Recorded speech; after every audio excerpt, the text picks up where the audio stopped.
ada niat sedikit pun kami yang mulia untuk mencederai, apalagi sampai menghilangkan nyawa yang mulia. Sopir rantis Bribka Rohmat yang menabrak pengemudi ojol Afan Kurniawan dihukum demosi 7 tahun.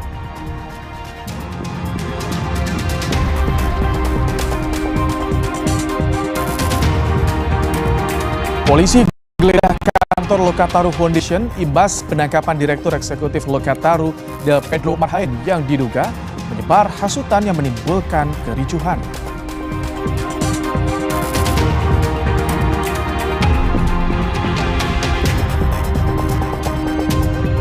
Ditetapkan tersangka kasus penggandaan laptop Chromebook, ex-Mendikbudristek Nadiem Makarim ditahan di Rutan Salemba, Kejaksaan Negeri Jakarta Selatan.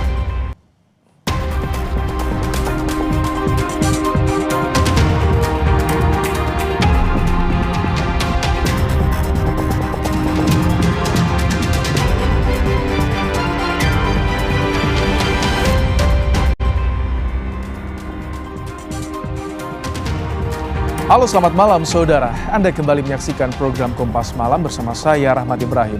Selain 3 informasi tadi, kami juga masih memiliki informasi lainnya untuk menemani Anda di malam hari ini. Langsung saja kita simak informasi pertama di Kompas Malam saudara. Sejumlah perwakilan mahasiswa hadir di Istana Kepresidenan Jakarta pada Kamis malam dan diterima Mensesnek.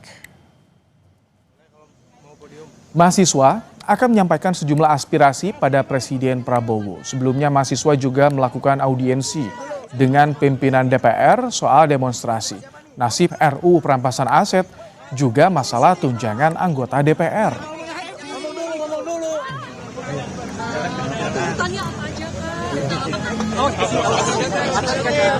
Menekan dengan keras bahwa untuk segera mensahkan RUU perampasan aset yang kemarin sudah kami sampaikan di DPR RI. Namun mungkin untuk hari ini kami segera secara lantang juga atas nama BEM Kerakyatan menyampaikan bahwa kami dengan tegas untuk menuntut dan menekan Bapak Presiden Republik Indonesia untuk segera membentuk tim investigasi terkait dugaan makar. Seperti itu kawan-kawan. Kita langsung menuju ke istana, ada jurnalis Kompas TV Alfa Nia Rizky. Selamat malam Alfa. Jadi apa yang disampaikan perwakilan mahasiswa ke Mensesnek di istana, Alfa?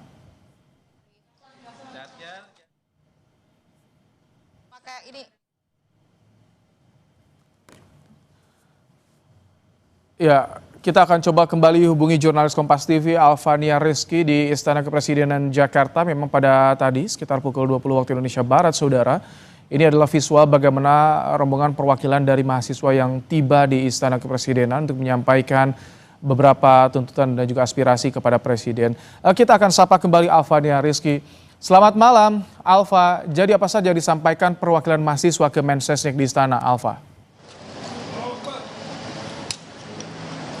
Ya, selamat malam Ibrahim dan juga saudara. Tadi cukup panjang ya konferensi pers yang dilakukan oleh perwakilan mahasiswa yang melakukan audiensi dengan pemerintah, tepatnya dengan Menteri Sekretaris Negara Prasetyo Hadi dan juga Mensaintek Dikti Brian Yuliarto yang dilaksanakan di Istana Negara Kepresidenan Jakarta. Tadi pertemuan berlangsung sejak sekitar pukul 6:30 malam dan baru selesai pukul 10, memakan waktu yang lama karena tuntutan yang disampaikan oleh hampir 30 perwakilan mahasiswa ini atau organisasi kemahasiswaan ini disampaikan atau dijabarkan semua kepada pemerintah. Baik itu tuntutan 17+8, 17 tuntutan jangka pendek dan 8 tuntutan jangka panjang ini disampaikan langsung, serta tuntutan untuk tidak membatasi pergerakan demonstrasi mahasiswa. Ini juga tadi menjadi poin yang cukup penting didengar oleh pemerintah, mengingat kejadian yang baru-baru ini terjadi di Unisba dan juga Unpas Bandung.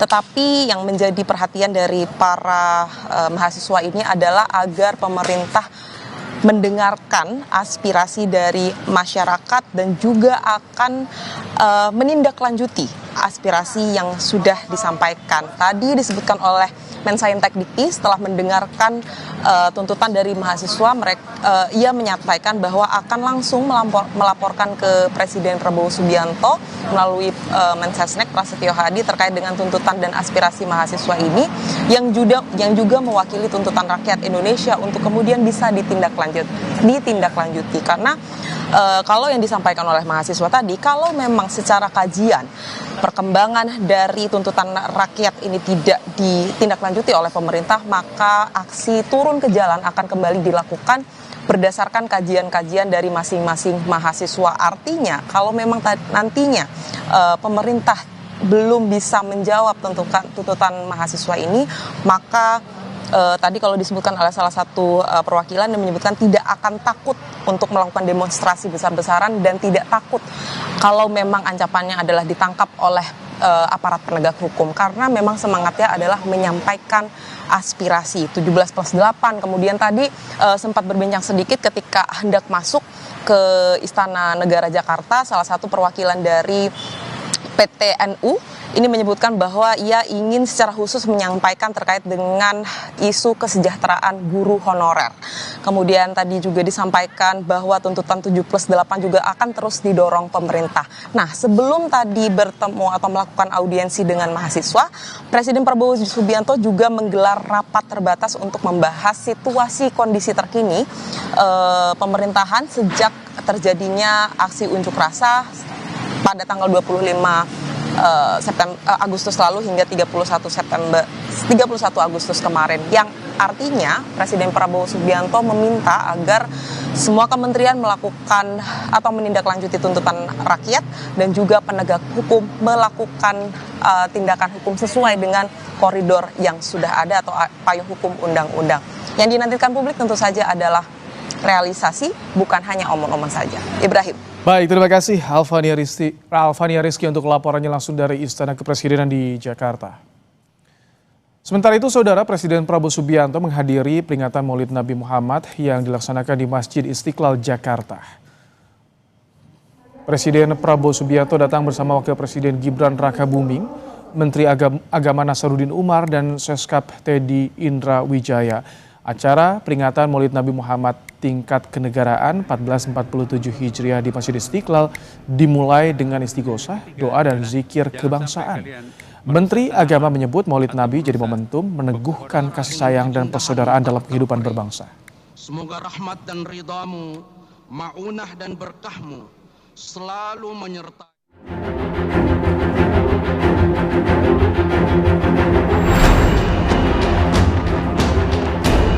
Kami berharap amanat yang dibebankan kepada pundak-pundak bapak-bapak sekalian itu betul-betul dijalankan untuk amanat rakyat.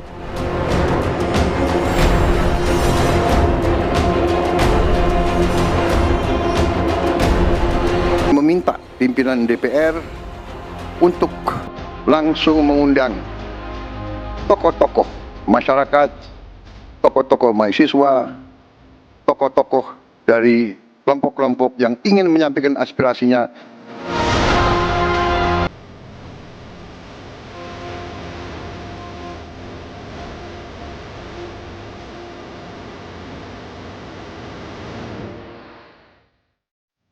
Saudara, Kamis sore, Presiden Prabowo memanggil Kepala Badan Intelijen Negara atau BIN Muhammad Herindra dan dua penasihat khusus Presiden ke Istana pada Kamis petang. Saudara, Kepala BIN Herindra bilang ia punya informasi penting yang harus disampaikan langsung ke Presiden. Selain Kepala BIN, penasihat khusus Presiden bidang politik dan keamanan Wiranto juga ke Istana. Saya bertemu Presiden, Wiranto bilang Presiden Prabowo telah mendengar aspirasi masyarakat dan berupaya memenuhinya secara bertahap. Ya, nggak tahu, saya dipanggil Presiden. Pak, membahas kondisi hari ini berarti Pak, ya, pasca kerusuhan. Tentunya ada informasi yang harus saya sampaikan kepada Presiden, itu aja. Yang diundang siapa saja Pak? Informasi soal dalam kericuhan Pak. Nanti akan Pak, ada kita selidiki lah ya. Bapak, ini yang di Indonesia udah aman belum sih Pak pasca demo besar? Insya Allah aman, insya Allah aman. Karena kayak dari intelijen gitu Pak. Kenapa tuh? Pak Herindra. Berarti udah ada dalangnya Pak. Pokoknya saya akan menyampaikan informasi yang penting kepada Pak Presiden ya. Sebagian apa yang diminta oleh para pendemo, oleh masyarakat, ya tentu selalu didengar oleh Presiden ya. Dan Presiden juga tentu sedapat mungkin telah mendengarkan itu, kemudian memenuhi apa yang diminta. Tentunya tidak serentak ya, semua dipenuhi.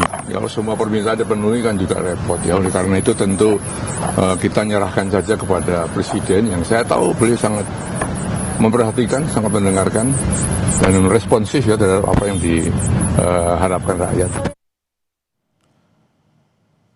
Gelombang demonstrasi yang terjadi pada 25 hingga 31 Agustus lalu melahirkan 17+8 tuntutan rakyat yang menanti dijawab dengan solusi. Ada dua bagian tuntutan yang disampaikan, 17 tuntutan rakyat dalam 1 minggu dan 8 tuntutan rakyat dalam 1 tahun. Di antaranya bentuk tim investigasi independen kasus korban kekerasan dan pelanggaran HAM oleh aparat selama demonstrasi 28 hingga 30 Agustus. Hentikan keterlibatan TNI dalam pengamanan sipil, kembalikan TNI ke barak. Bebaskan seluruh demonstran yang ditahan dan pastikan tidak ada kriminalisasi demonstrasi.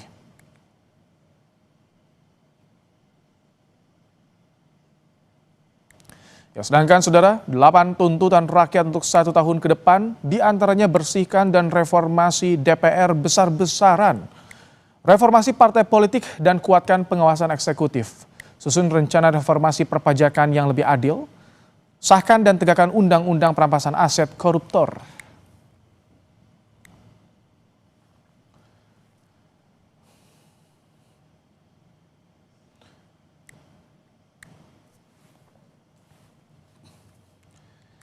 Ya, untuk mewujudkan visi Presiden Prabowo Subianto melalui Astacita, rancangan anggaran pendapatan dan belanja negara tahun 2026 mencakup 8 agenda prioritas pembangunan nasional dengan sejumlah pembiayaan sebagai berikut. Ketahanan pangan, Rp164,4 triliun, ketahanan energi, Rp402,4 triliun, makan bergizi gratis, Rp335 triliun, pendidikan bermutu, Rp757,8 triliun, kesehatan, Rp244 triliun, pembangunan desa, koperasi dan UMKM Rp181,8 triliun, pertahanan semesta Rp425 triliun, dan akselerasi investasi dan perdagangan Rp57,7 triliun, ditambah dukungan dan antara dan swasta Rp7.450 triliun.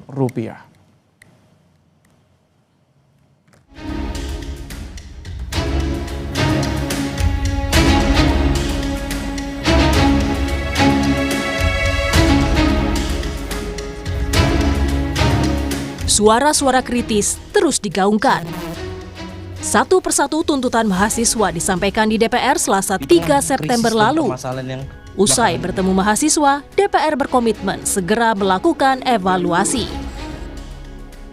Kami dalam audiensi tadi juga sudah menyampaikan bahwa DPR juga dalam waktu yang singkat-singkatnya akan melakukan evaluasi menyeluruh baik terhadap tunjangan maupun keterbukaan kegiatan DPR, itu termasuk yang di dalam 17/4. Wakil rakyat memang membuka pintu dialog, menampung aspirasi. Tapi lebih dari itu, rakyat ingin perbaikan. Langkah nyata menjawab tuntutan soal urusan perut rakyat hingga politik yang melibatkan masyarakat. Tak hanya mahasiswa, influencer juga turun ke jalan menyuarakan hal yang sama. Mereka diterima langsung oleh anggota DPR Andre Rosiade dan Rieke Diah Pitaloka. Menyampaikan duka cita mendalam atas jatuhnya korban yang kemarin dalam peristiwa September gelap setidaknya bagi saya pribadi. Dan tentu saja kami juga mohon dukungan karena ini juga lagi rapat resmi. Mudah-mudahan tuntutan rakyatnya bisa ditambah, yaitu kita sedang rapat dengan Kemendag. Ini kita lari ke sini untuk menerima teman-teman, yaitu turunkan harga kebutuhan pokok. Tuntutan kepada DPR dengan kodifikasi 17+8 juga meminta perbaikan dan komitmen atas sejumlah hal. Tidak hanya menyasar DPR, namun juga untuk pemerintahan Prabowo. Mulai dorongan pembentukan tim investigasi, pengusutan kekerasan saat aksi demo, tuntutan langkah darurat mencegah PHK massal, hingga akuntabilitas kasus hukum. Faktor kondisi ekonomi masyarakat yang timpang dengan pendapatan pejabat negara menjadi pemicu gelombang unjuk rasa yang terjadi.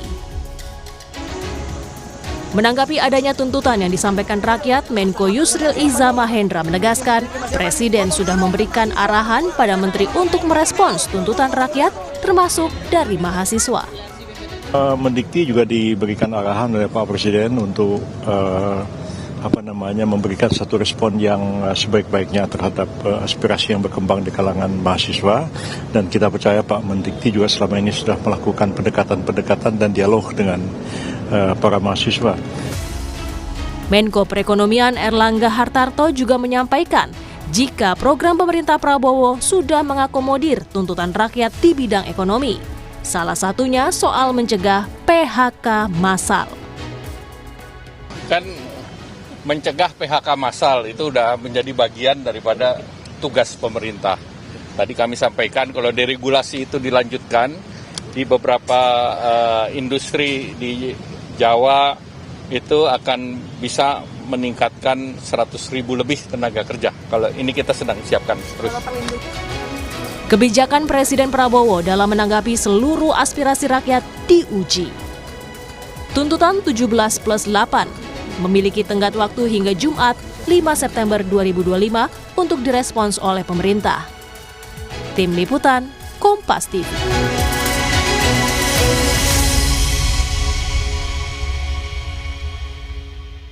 Bagaimana pemerintahan Prabowo harus merespons tuntutan rakyat 17+8? Kita akan bahas, saudara, bersama dengan anggota DPR fraksi PKB Daniel Johan dan juga pengamat politik UNER Erlangga Pribadi. Selamat malam, Bapak-Bapak. Malam, Bang. Baik. Mas Daniel, tuntutan bertajuk 17+8 deadline besok akan dijawab dengan solusi?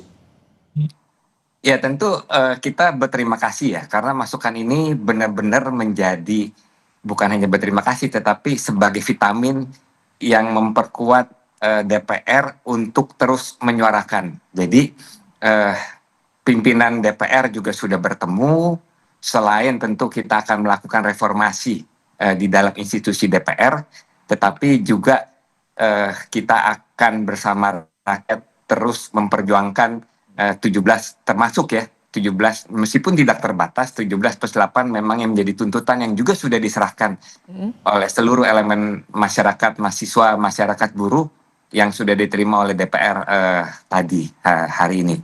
Jadi konkretnya gimana nanti Mas Daniel? Apakah masih sebatas retorika atau akan dalam bentuk misalkan aturan hitam di atas putih menjadi jelas, clear, atau rumusan kebijakan misalnya Mas Daniel?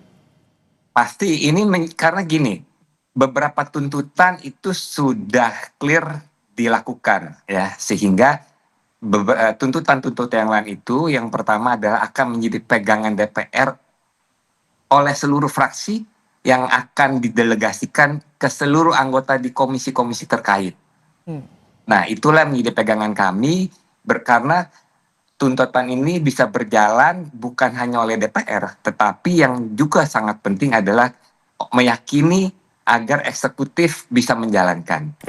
Sehingga makanya tuntutan ini menjadi sangat penting, bukan hanya sekedar mewujudkan apa yang menjadi aspirasi masyarakat, tetapi yang lebih makro lagi adalah kita harus memulihkan kembali, memperkuat kembali proses trias politika dalam demokrasi kita, ya, sehingga kekuatan eksekutif, kekuatan yudikatif dan legislatif itu harus berjalan seimbang karena itu akan membuat kesejahteraan, memastikan kesejahteraan dan kepentingan rakyat itu bisa terwujud. Kalau ada kepincangan, nah itu yang menjadi masalah nanti. Oke, Mas Erlangga, ada jawaban dari DPR, eksekutif juga sebagian sudah menjawab. Ini sudah menjadi solusi bagi yang disuarakan rakyat di 17+8. Iya, kalau saya pikir bahwa pertama-tama harus dilihat tuntutan 17 dan 8 yang dikumandangkan oleh menjadi bagian aspirasi rakyat ini sudah benar-benar merangkum secara konkret, secara detail tentang apa yang menjadi keresahan dan kehendak masyarakat kita, rakyat kita. Nah, dalam konteks ini tentu meskipun tadi dari anggota Dewan ya, Bang Daniel Johan sudah mengatakan bahwa sudah dilaksanakan beberapa di antaranya, tapi tetap bahwa rakyat harus terus memantau, harus melakukan kontrol terkait dengan terselenggaranya berbagai macam tuntutan-tuntutan yang dijanjikan atau dikatakan sudah akan dilaksanakan. Karena apa? Karena memang sebetulnya kalau kita berpikir secara jernih tentang 17 dan 8 tuntutan, 17 yang segera harus dilaksanakan, 8 tuntutan yang 1 tahun ke depan harus dijalankan, itu justru memiliki menurut saya nuansa atau harapan yang positif dalam konteks untuk memecah kebekuan komunikasi politik antara elit dan rakyat, dan juga untuk membangun suatu tatanan demokrasi yang baik, terselenggara dengan baik dan sehat, serta membuka kembali harapan rakyat yang selama ini mengalami problem-problem persoalan-persoalan ekonomi. Nah, oleh karena itu, maka tuntutan-tuntutan 17 dan 8 tadi yang memang penting dan krusial itu harus menjadi bagian dari tanggung jawab responsibility dari para elit, dari presiden, dari DPR, dari berbagai pihak, sehingga kemudian ada kepercayaan yang kuat dari masyarakat terhadap terselenggaranya kehidupan bernegara. Mas Erlangga, kalau misalkan dirunut dari pangkal persoalan, menurut Anda kebijakan mana yang paling memiliki andil menjadi pangkal persoalan adanya gelombang unjuk rasa di akhir Agustus kemarin? Dan ini perlu dibenahi. Kalau saya melihat, pangkal persoalan itu ada 3 hal. Pertama itu terkait dengan persoalan ekonomi, beratnya kondisi keekonomi, dan kemudian yang kedua terkait dengan keresahan tentang bagaimana beberapa tahun terakhir telah terjadi regresi demokrasi, pelemahan demokrasi, dan ketiga juga persoalan tentang bagaimana hubungan-hubungan relasi antara masyarakat, rakyat, dan elit politik, di mana elit dipandang oleh masyarakat ketika kondisi kehidupan ekonomi sedang susah, tapi perilaku dan tindakan elit tidak mencerminkan bela rasa terhadap kesulitan yang dihadapi oleh rakyat. 3 hal tersebut yang menjadi akar pemicu sehingga kemudian terjadi ledakan-ledakan sosial dalam konteks yang terjadi saat ini. Ada 3 hal yang menjadi pemicu, Bang Daniel, soal ekonomi, kemudian juga pelemahan demokrasi dan relasi rakyat dan juga pejabatnya. Karena ini yang disorot juga kemarin, sebetulnya bagaimana sikap partai politik terhadap anggota DPR yang dinilai tidak etis. Bagaimana Anda melihat solusinya seperti apa nih harusnya Bang Daniel dari DPR?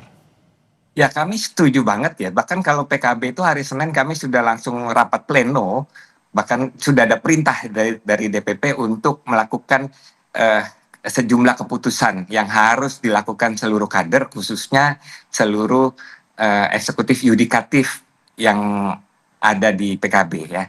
Jadi dan sebagian besar malah sudah sejalan dengan 17+8 tuntutan masyarakat ya. Dan kami sangat 100% setuju dengan Bang Erlangga bahwa masyarakat lagi susah sekarang ya. Sehingga kita harus benar-benar berjuang eksekutif, legislatif untuk empati. Bukan hanya empati tetapi kita benar-benar berjuang secara struktural, secara sistem, secara APBN, bagaimana jangan sampai terjadi PHK secara masif. Ya.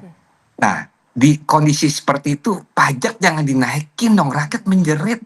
Orang lagi susah cari makan, baru di PHK, pajak PBB naik, pajak apa? Berarti Anda setuju juga soal ini, bekukan kenaikan gaji, kemudian tunjangan DPR, setuju? Sangat setuju, kami sangat setuju.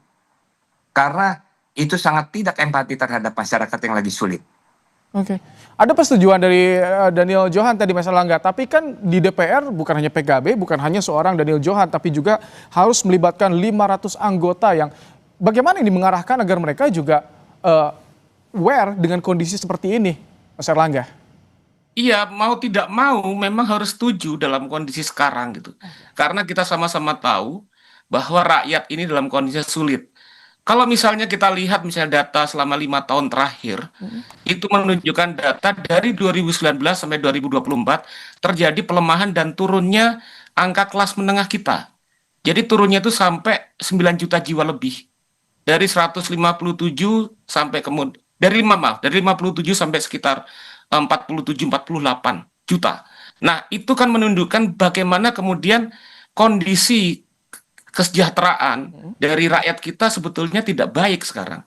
Nah, dalam kondisi ini maka kemudian saya mengistilahkan penting adanya bela rasa dengan tindakan-tindakan yang konkret gitu. Artinya kalau kita lihat kan sebetulnya pendapatan dari berbagai macam dari berbagai macam pos DPR kita kan sudah cukup besar gitu kan. Nah, artinya saya pikir gitu bahwa pemangkasan itu yang memang harus, dan kalau perlu bahkan berani untuk memotong dana ataupun pendapatan dari DPR untuk menunjukkan komitmen tersebut. Kenapa ini penting? Karena agar rakyat itu tidak merasa sulit sendirian. Tidak merasa kondisinya sedang dilemahkan secara ekonomi sendirian. Ada satu kesamaan, ada ekspresi bahwa kita sama-sama sedang menghadapi kondisi yang tidak baik, yang sulit. Dan saya pikir kalau kita melihat kondisi mentalitas masyarakat Indonesia, prihatinan apabila kemudian rakyat tahu bahwa elit sendiri juga prihatin, itu cukup memberikan nuansa positif bagi perbaikan kondisi kita sekarang sebetulnya. Oke. Tadi dipaparkan oleh Erlangga bagaimana Mas Daniel persoalan ketenagakerjaan, ekonomi lah ini yang begitu disorot. Tapi dari DPR, dari PKB pendukung pemerintah, kebijakan mana sih yang sebetulnya harus segera dibenahi agar persoalan ini bisa segera selesai dan menjawab keresahan publik, Mas Daniel?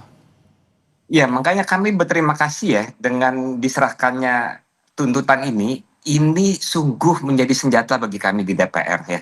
Untuk kami suarakan, kami perjuangkan di seluruh komisi terkait masing-masing ya. Beberapa yang penting, pajak terhadap rakyat jangan dibebani di tengah kondisi rakyat lagi sulit ya. Bagaimana semua nggak mau bangkrut, PHK terjadi di mana-mana, kalau pada saat yang sama pajak justru meningkat. Nah, sehingga kita minta nanti segera lakukan koreksi pajak. Contoh, saat ini dari Sabang sampai Merauke seluruh nelayan itu menangis, mereka diuber oleh pajak.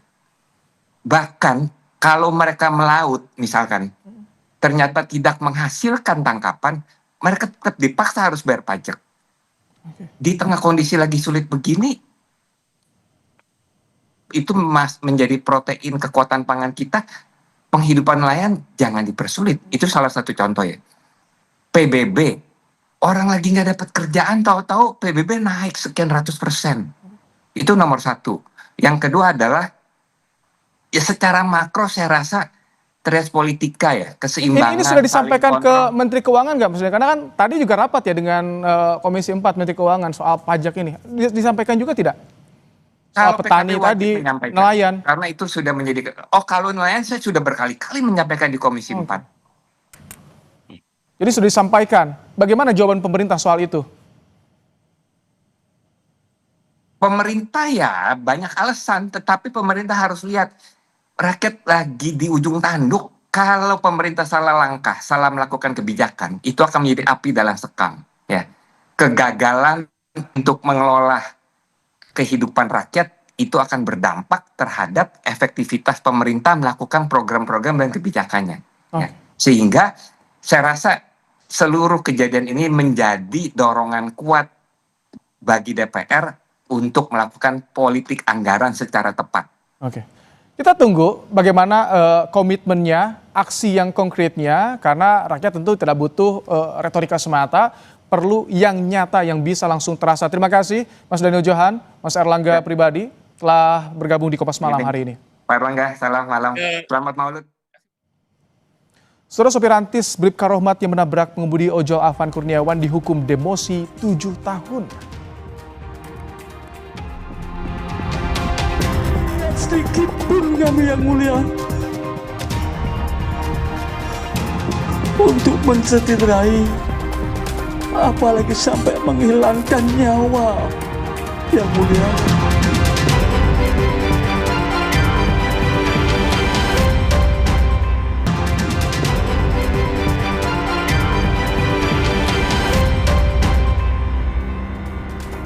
Sesosok jasad tanpa identitas ditemukan dalam kondisi 3 kerangka di atap sebuah ruko 4 lantai di Balikpapan Selatan, Kalimantan Timur. Jasad ditemukan pertama kali oleh petugas pemasang wifi pada Rabu sore. Kondisi jasad sudah tinggal kerangka. Di dekat jasad juga ditemukan tas yang berisi obeng dan kabel. Polisi kesulitan mengidentifikasi jasad karena tidak ada identitas yang ditemukan. Jasad ini kemudian dievakuasi BPBD dan Basarnas ke RSKD Balikpapan untuk diotopsi.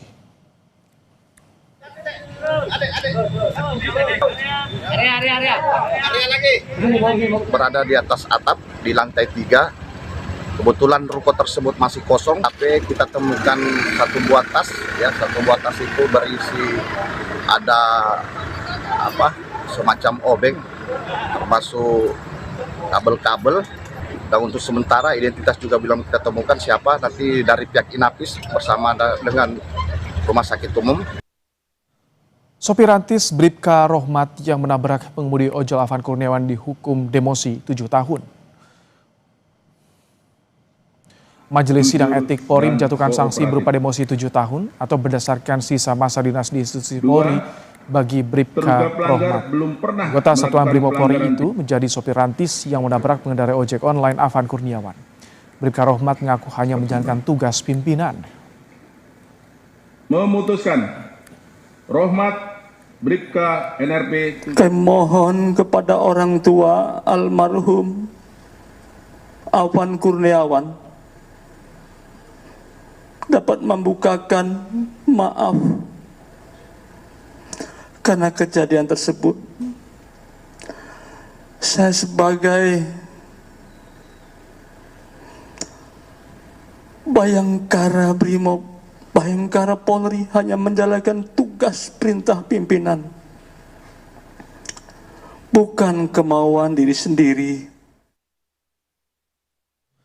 Sopir rantis Bribka Rohmat yang menabrak pengemudi ojol Afan Kurniawan dihukum demosi 7 tahun. Polri menilai Bribka Rohmat bertindak tidak profesional dalam penanganan aksi unjuk rasa 28 Agustus mengakibatkan korban jiwa Afan.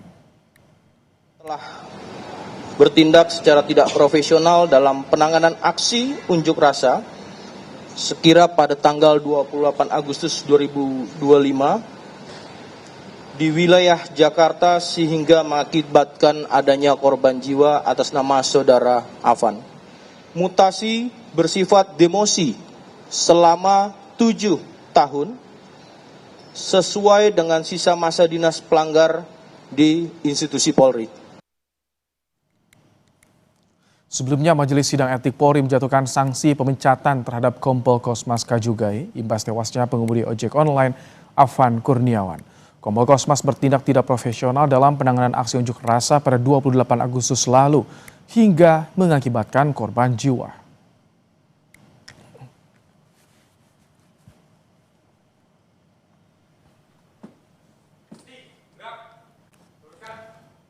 Saudara, polisi menggeledah kantor Lokataru Foundation imbas penangkapan Direktur Eksekutif Lokataru Del Pedro Marhaen yang diduga menyebar hasutan yang menimbulkan kericuhan.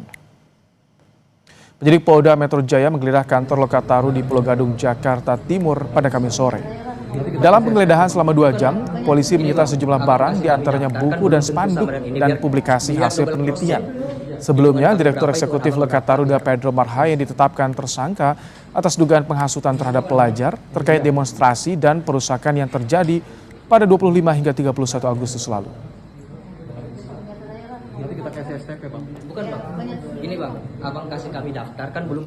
Kebetulan ada barang bukti yang diambil oleh pihak kepolisian, yaitu berupa pakaian dan juga 2 tablet, 2 unit laptop, beserta 1 unit monitor komputer dan juga keyboard dan mouse-nya. Barang-barang seperti buku-buku, spanduk, serta juga mungkin dompet yang berisikan KTP, paspor, dan juga SIM.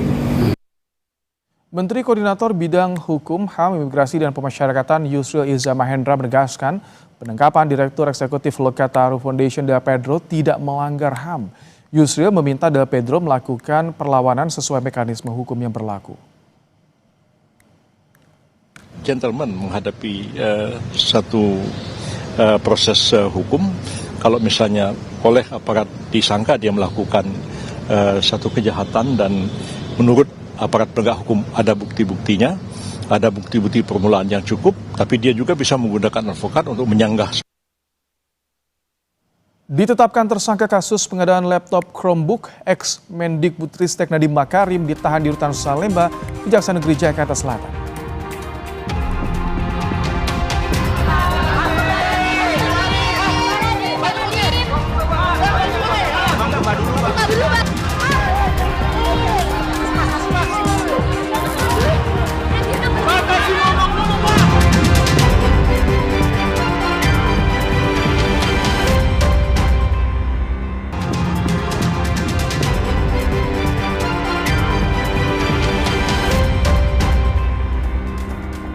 Kejaksaan Agung menetapkan Nadiem Makarim tersangka kasus pengadaan laptop Chromebook. Nadiem dijerat tersangka dalam perannya sebagai Mendikbudristek. Nadiem ditetapkan sebagai tersangka setelah 3 kali menjalani pemeriksaan sebagai saksi. Nadiem ditahan selama 20 hari ke depan di Rutan Salemba, Kejaksaan Negeri Jakarta Selatan. Dalam kasus ini, Jagung telah menetapkan 4 tersangka dugaan korupsi pengadaan laptop berbasis Chromebook di Kemendikbudristek tahun 2019 hingga 2022 yang merugikan negara hingga 1,98 triliun rupiah. Menetapkan 1 orang tersangka dengan inisial NAM selaku Menteri Pendidikan, Kebudayaan, Riset dan Teknologi Republik Indonesia periode tahun 2019-2024. Tersangka NAM akan dilakukan penahanan di rutan selama 20 hari ke depan. Ditetapkan jadi tersangka, Nadiem bilang dirinya bersalah. Di dalam mobil tahanan, Nadiem bilang memasrahkan segalanya pada Tuhan. Oke, kata-kata Pak ke keluarga saya dan 4 balita saya. Iya Pak, kata-kata terus Pak. Kuatkan diri. Terus Pak. Kebenaran terus akan ditunjukkan. Ya terus Pak. Ada lagi Pak. Ada lagi Pak. Ada lagi Pak. Ada lagi Pak. Pak Nadiem. Terus Pak. Allah tahu kebenaran. Ya. Bagus.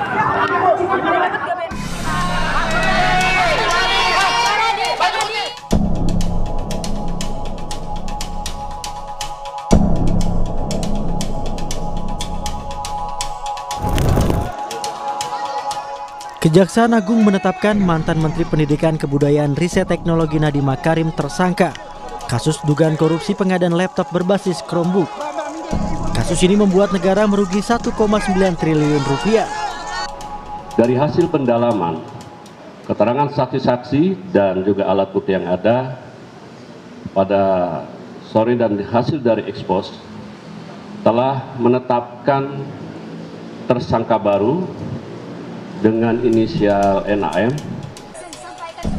Dugaan korupsi ini bermula pada tahun 2020 hingga 2022 saat Kemendikbudristek melaksanakan kegiatan pengadaan laptop untuk siswa pendidikan usia dini dengan anggaran sebesar 9,3 triliun rupiah.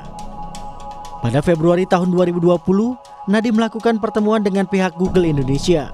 Dalam pertemuan tersebut disepakati produk Google akan dibuat proyek pengadaan di Kemendikbudristek. Pada 6 Mei 2020, Nadiem mengundang jajaran Kemendikbud melakukan pertemuan tertutup melalui Zoom meeting, membahas pengadaan kelengkapan TIK yaitu Chromebook. Dan pada Februari 2021, Nadiem selaku Menteri menerbitkan Permendikbud nomor 5 tahun 2021 tentang petunjuk operasional dana alokasi khusus fisik reguler bidang pendidikan tahun anggaran 2021. Perbuatan Nadiem tersebut melanggar sejumlah peraturan tentang pengadaan barang dan jasa pemerintah. Ketentuan yang dilanggar: 1. Peraturan Presiden nomor 123 tahun 2020 tentang petunjuk teknis dana alokasi khusus fisik tahun anggaran 2021. Kedua, Peraturan Presiden nomor 16 tahun 2018 sebagaimana telah diubah dengan Peraturan Presiden nomor 12 tahun 2021 tentang pengadaan barang jasa pemerintah. Ketiga, Peraturan LKPP nomor 7 tahun 2018 sebagaimana telah diubah dengan Peraturan LKPP nomor 11 tahun 2021 tentang pedoman perencanaan pengadaan barang jasa pemerintah. Selain Nadiem, sebelumnya Kejagung juga telah menetapkan 4 orang tersangka dalam kasus korupsi pengadaan laptop Chromebook.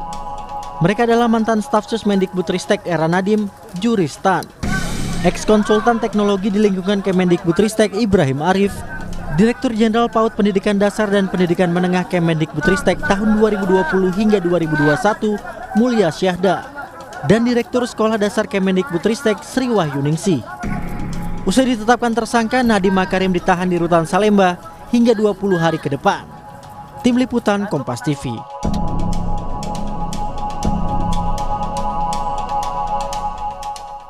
DPR RI melantik Rusdi Mase Mapasesu menjadi Wakil Ketua Komisi 3 DPR mengganti Ahmad Sahroni pada Kamis pagi.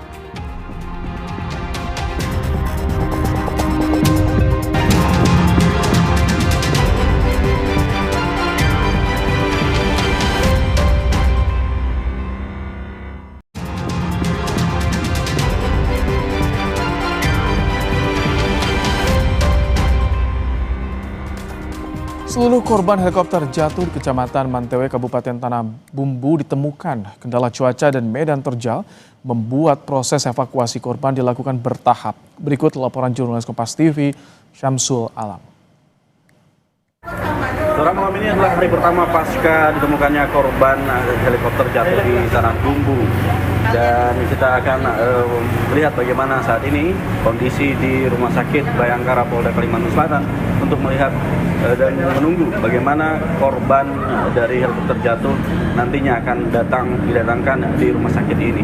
Saudara, berdasarkan informasi yang kami terima, ditemukannya helikopter PKRGH yang membawa 8 penumpang. Ini berdasarkan data dari tim SAR gabungan di Kabupaten Tanah Bumbu sudah berhasil ditemukan seluruh penumpang. Penumpang ditemukan di kawasan hutan Desa Emil Baru, Kecamatan Mantewe. Dari informasi yang kami dapatkan juga, saudara, tim berangkat dari posko Desa Emil Baru pada Kamis pagi berjalan kaki menuju lokasi bangkai helikopter ditemukan, yaitu dengan jarak tempuh lebih dari 3 jam. Saudara, tim SAR saat ini hanya bisa mengevakuasi satu persatu korban karena medan yang terkendala, yaitu medan yang curam dan juga terjal, sehingga pergerakan para tim SAR gabungan ini sangat terbatas. Sementara itu, saat ini di Banjarmasin, saudara, tim DVI Polda Kalimantan Selatan sudah siap dan menyiapkan posko antemortem di Rumah Sakit Bayangkara untuk nantinya melakukan identifikasi terhadap korban yang akan tiba di Rumah Sakit Bayangkara. Syamsul Alam, Syaidah Aisyah, Kompas TV Banjarmasin, Kalimantan Selatan. DPR RI melantik Rusdi Mase Mapasesu menjadi Wakil Ketua Komisi 3 DPR mengganti Ahmad Sahroni pada Kamis pagi. Rusdi Mase resmi menduduki posisi Ahmad Sahroni sebagai Wakil Ketua Komisi 3 DPR. Meski dinonaktifkan, Ahmad Sahroni masih menjabat sebagai anggota Dewan, dipindahkan menjadi anggota Komisi 1 DPR. Pelantikan dipimpin Wakil Ketua DPR Sufmi Dasko Ahmad di ruang Komisi 3 DPR.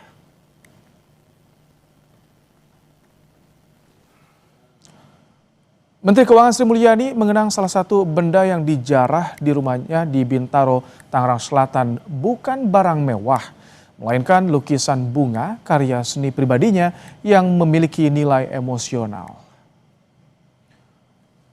Dalam akun media sosial pribadinya, Sri Mulyani bercerita, bagi penjarah, lukisan itu hanya dianggap bernilai uang.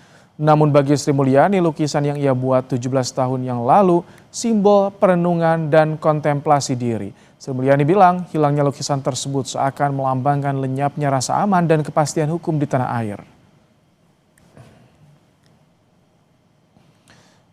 Sri Mulyani bilang lukisan bunga itu bagi penjara pasti dibayangkan bernilai sekedar seperti lembaran uang. Lukisan bunga yang saya lukis 17 tahun lalu adalah hasil dan simbol perenungan serta kontemplasi diri sangat pribadi, seperti rumah tempat anak-anak saya tumbuh dan bermain, sangat pribadi dan menyimpan kenangan tak ternilai harganya.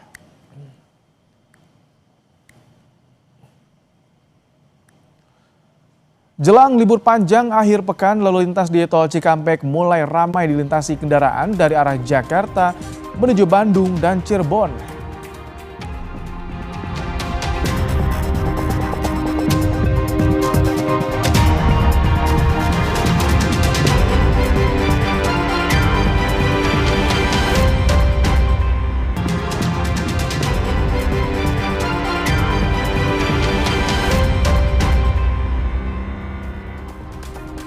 Jelang libur panjang akhir pekan, lalu lintas di Tol Cikampek mulai ramai dilintasi kendaraan dari arah Jakarta menuju Bandung dan Cirebon. Jumlah kendaraan yang melintas di tol terus mengalami peningkatan.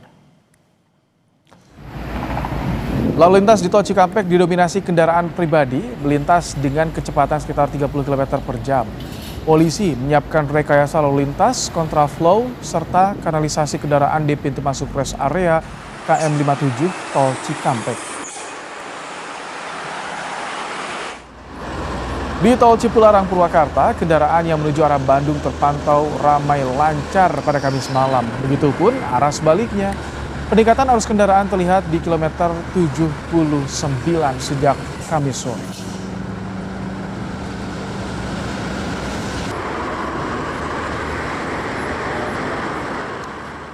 Informasi tadi jadi penutup sajian Kompas Malam hari ini, saudara. Jangan lupa, cukupi kebutuhan air mineral Anda setiap hari dan rasakan kesejukannya. Saya Rahmat Ibrahim, terima kasih. Sampai jumpa.